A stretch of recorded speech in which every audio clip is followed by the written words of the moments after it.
Take it away.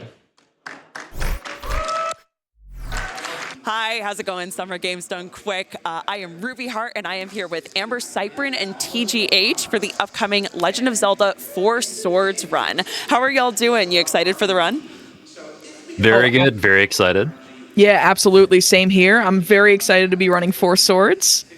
Heck yeah. And personally, I am a huge fan of co-op runs and Legend of Zelda, so I love that Four Swords brings those things together.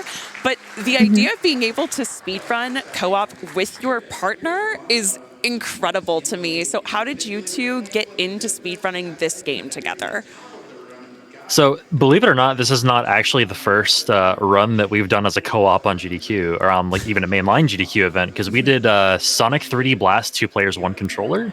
That's awesome. At I forget which GDQ it was exactly. It was a few years ago. That was like 2 years ago. SGDQ 2020. Yeah, I think it was it was exactly, which is the first GDQ that they did remotely. Oh, as well. yeah. But yeah, that run was it was a lot of fun, and I've been roped into another co-op run with Amber, and it's going to be a lot of fun once again. So Awesome. And this is one of the few link cable. I don't think we've ever seen a link cable Game Boy Advance game on a GDQ stage. So can you tell me a little bit about how the game functions, and especially Four Swords being very different than a lot of the other Legend of Zelda games and speedruns?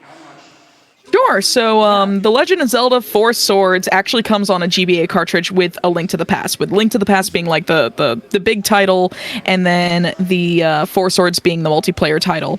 And it's a link cable title strictly, unlike the Anniversary Edition that came out on DSi and 3DS, where it's wireless communication and you have the ability to play single player. So it's a very different run.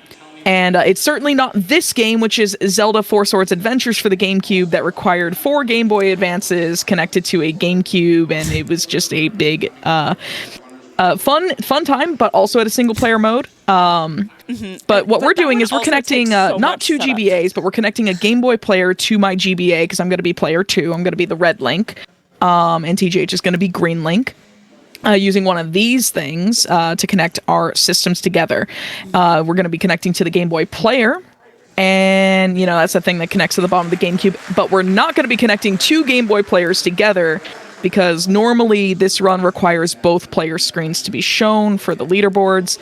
We can't physically do that on hardware with 2 TVs and multiple GameCubes and everything. It's just not a setup that's very feasible. So as you can imagine, shout outs to transparency, squares here, but I'm very frustrated about that. But the game is is kind of like a roguelite sort of style Zelda, where you go through 4 dungeons, and every dungeon has 2 floors, and those 2 floors each floor is comprised of 2 selected modules, and those modules are selected from a group that can appear in that dungeon.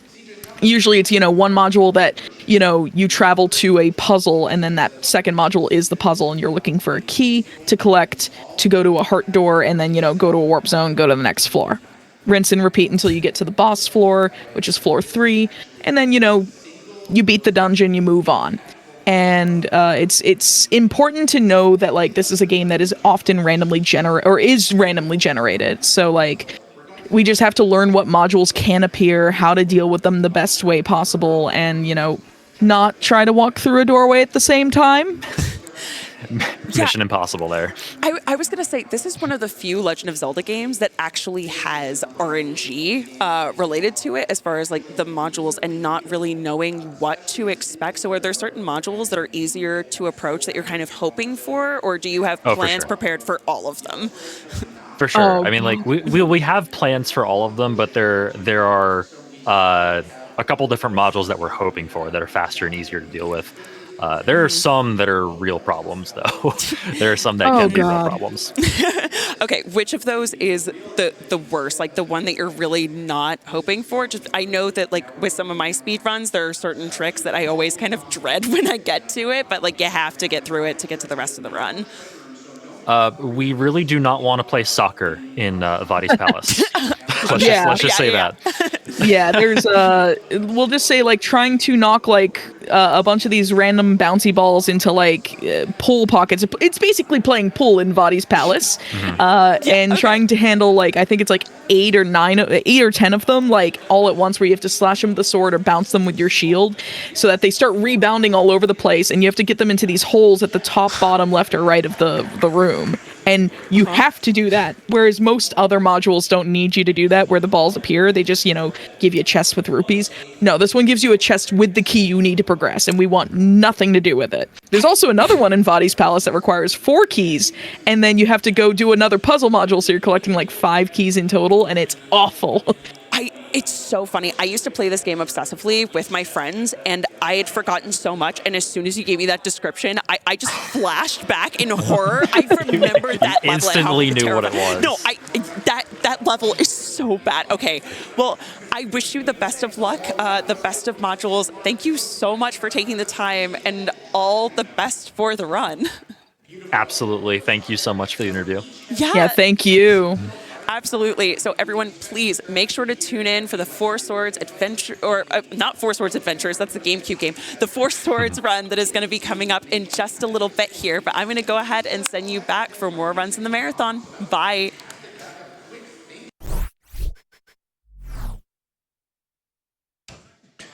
Wow, what a fantastic interview. What's going on, everybody? My name is Brutal Mellow. Thank y'all very much.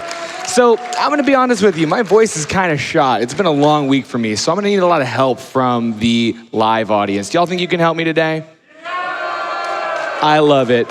What are we here for? We're here to raise money for Doctors Without Borders, MSF. So let's get started with a donation that I think can bring us into that same ballpark. We have $100 from, that's not right at all. Give me a second.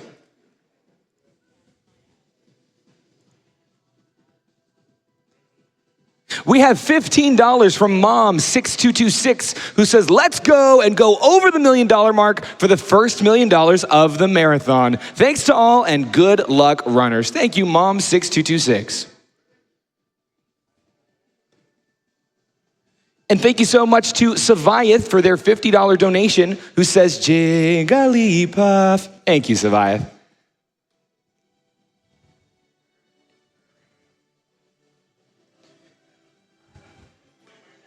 And thank you so much to Dragon Jinx, who sends in $50 and says, good luck on the run, and let's hit that 1 million. I love when this community gets together and does something for this great cause. Okay, live audience, this is when you come in, because as I said, I can't really get too hype right now, but you can, and the chat can too. Everyone, give it up for Covert Muffin and Dark Forces!